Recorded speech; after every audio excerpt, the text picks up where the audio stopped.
Hi there, future scientists and math wizards. Welcome to Smile Road. I'm Sir M, and I created this channel just for you, senior high school students looking to make science and math easier, clearer, and yes, even more fun. On Smile Road, we explore exciting lessons in general science, solve real life problems in general mathematics, and learn how these subjects connect to the world around us, from floating boats to your monthly budget. Each meeting, I'll guide you through lessons using simple explanations, real life examples, and even a few challenges to keep your brain sharp. Whether you're reviewing for exams, catching up on your on class topics, or just curious about how the world works, you're in the right place. Don't forget to hit that like button, subscribe bell, and subscribe and notification bell so you won't miss any of our learning adventures here on Smile Road. So, are you ready to start this journey with me? Let's walk the road of knowledge with a smile. Our lesson number 47 is Understanding Electricity Generation. Electricity generation is the process of producing electric power from other forms of energy. It is how we get the electricity that powers our home, schools, gadgets, and almost everything we use in daily life. How is electricity generated? Electricity is not something we dig out from the ground like coal or oil. Instead, it is produced using machines called generators. A generator works by converting mechanical energy into electrical energy. Common sources of energy used to generate electricity. Number one, fossil fuels. Coal, oil, and natural gas are burned to heat water into steam. The steam turns turbines connected to generators, but this process releases pollution and carbon dioxide. Number two, hydropower. Water, flowing water turns turbines like from a dam or river, clean and renewable. Number three, wind. Wind spins large turbines to create electricity. Clean, but needs a windy location. Number four, solar power. Solar panels convert sunlight directly into electricity. Works well in sunny areas. Number six, biomass uses organic waste like plants and food scraps to produce electricity through burning or fermentation. Number 7, nuclear energy uses nuclear reactions to generate heat, which then produces steam and turns turbine. Electricity generation is vital to modern life. Understanding where it comes from helps us make better decisions about energy use, conservation, and choosing cleaner energy sources to protect our environment. Analysis of electricity generation. What is electricity generation? Electricity generation is the process of producing electric power from other sources of energy like coal, natural gas, wind, solar, or water. This electricity powers our homes, school, businesses, and gadgets. Common sources of electricity: fossil fuels. This is non-renewable, like example, coal, oil, natural gas. And we have not renewable energy. This is sustainable. Example, solar, wind, hydro, and geothermal. Nuclear energy, non-renewable. Example, nuclear reactors. Example of analysis: Suppose a community gets 70% of its electricity from coal, 20% from solar, and 10% from wind. Analysis will help see if the area depends too much on coal, bad for the environment. Decide if switching to more solar or wind is better. Find ways to make generation cheaper, cleaner, and more reliable. Why it matters?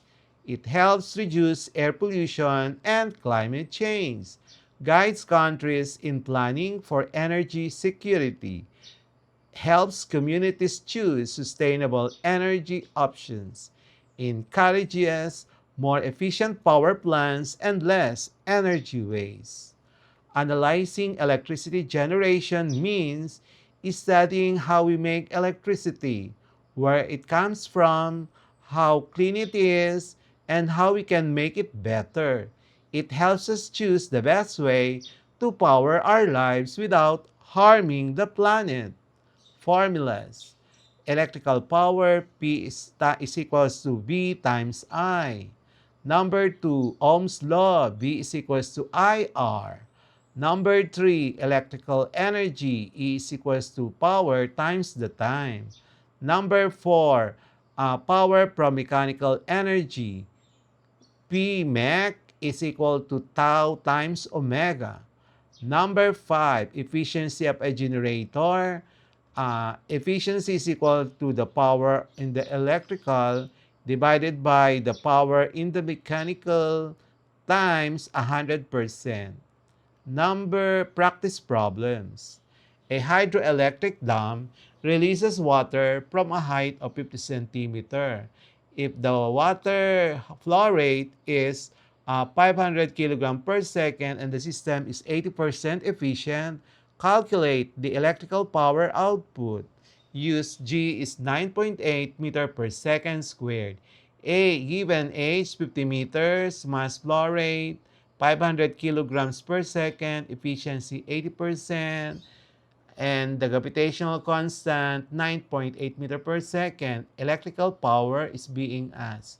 So the mechanical power available is mgh. Substitute the given data. Your answer is 245,000 watt. The electrical power efficiency is the electrical power is equal to the percent efficiency times mechanical energy. And the answer is 196,000 watts. So the final answer is 196,000 watt or 196 kilowatts or 0.196 megawatt. Number 2, a wind turbine has blades and with a diameter of 40 centimeter. If the wind speed is 12 meter per second and the turbine efficiency is 40%, calculate the electrical power output. Air density 1.225 kilogram per meter cube. Given the blade diameter 40 meters, radius 20 meters of course, the wind speed V is equals to 12 meters per second, density 1.225 kilogram per cubic meter. And then we are asked to obtain the electrical power output. Getting the area, use the formula pi r squared, substituting the given radius. And so the answer is 1,256.64 cubic meter. And the power in the wind, it's equals to 1 half rho ABQ. And then computing for the value, the answer, substituting the given data, you have 1,330,025 watt. And then the electrical power output is equal to the efficiency times the mechanical power. Substituting the data and the calculated value, the answer is 532,010 watt. And it in terms of kilowatts, that is 532 kilowatt or 0.582 megawatt. Number 3, a geothermal power plant produces steam at 200 degrees centigrade and convert it to electricity with 25% efficiency. If the plant uses 100 megawatt of thermal energy, determine the electrical power output given thermal input P thermal is equals to 100 megawatt efficiency 25% in terms of decimal 0.25. So we are asked to obtain the electrical output. So the electrical output is equal to the efficiency multiplied by the thermal power. Substituting the given data, the answer is 25 megawatt. Number 4, a coal-fired power station burns 30 to 10,000 kilograms of coal per hour. Each kilogram of coal produces 25 megajoules of heat, and the plant is 35% efficient. Calculate the electrical power produced in megawatts. So we're given coal burn rate 10,000 kilogram per hour, and then energy per kilogram is of course 25 megajoules per kilogram. And then efficiency 35%. Electrical power in megawatt is the unknown. So thermal energy per hour is 10,000 times 25 megajoules. So the answer is 250,000 megajoules per hour. Converting to watt, so the power is equals to 250,000 times 10 to the 6 joules divided by 3,600 seconds. So we have a 69.4444 times 10 to the 6 watt. And the electrical power produced is 0.35 times 69.994 megawatt. The final answer is 24.31 megawatt. Number 5, a solar panel array has an area of 100 meters squared and receives sunlight at an intensity of 800 watt per meter squared. If the panels are 18% efficient, calculate the electrical power generated. Given area 100 meters squared, solar intensity 800 watt per meter squared, efficiency 18%, required electrical power. So solution, the incident power is equal to the area times the intensity. Substituting the given data, the answer is 80,000 watt. And to get the electrical power output, multiply the efficiency by the calculated incident power. The final answer is 14,400 watt or 14.4 kilowatt. Number 6, a small hydroelectric generator receives 300 kilogram per second of water from a height of 15 meters. If the generator efficiency is 85%, find the electrical power output. Use G is equal to 9.8 meter per second squared. Given the mass flow rate 300 kilogram per second, height 15 meters, efficiency 85%, G 9.8 meter per second, we are required to determine the electrical power. So solution, mechanical power is equal to the mass flow rate multiplied by GH. Substituting the given data, the answer is 44,100 watt. And the electrical power output is the efficiency multiplied by the calculated mechanical power.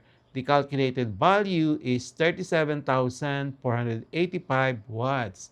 So, we will have a part 2 of this lesson. So, see you in our part 2 of this lesson. Thank you, everyone. See you in part 2.